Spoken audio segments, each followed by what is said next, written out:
Walang Juninita. Mag-alas 9 na ng umaga. Nakapunta na ako dun sa kumari ko. Tulog ka pa rin. Gumising ka Ninita. Ninita, gumising ka.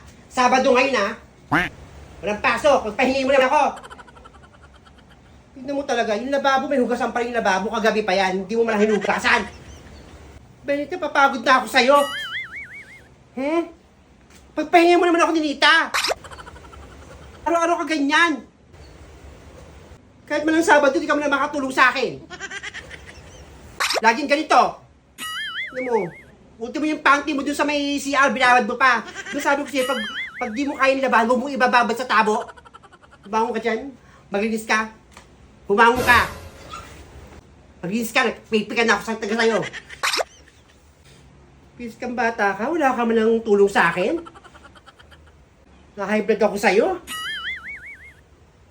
Ito batang ito, di mo na makatulong sa akin. Lahat pagdating ko ha. Malinis na lahat ha.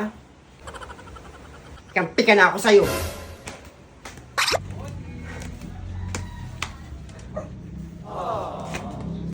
Nena, bakit na naman nag-iiyak ka? Busang mo na naman yung mukha mo.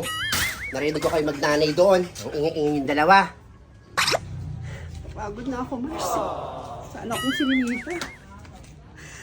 Araw-araw na lang ginawa ng Diyos. Lagi kami nagbabangayan. Nagsisigawan dyan sa bahay. Kaming dalawa na nga dyan sa bahay. Hindi mo lang makatulong sa akin.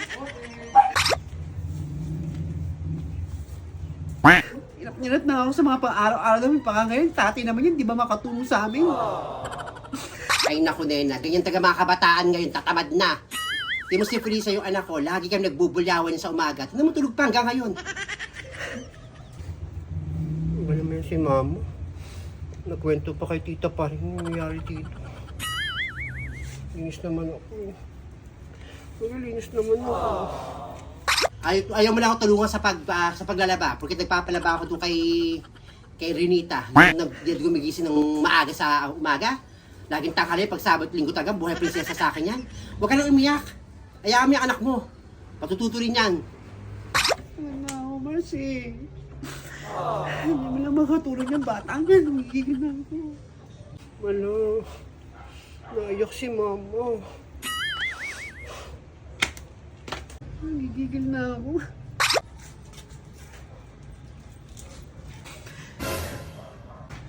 Ma, ano, tapos na mga gawain mo doon?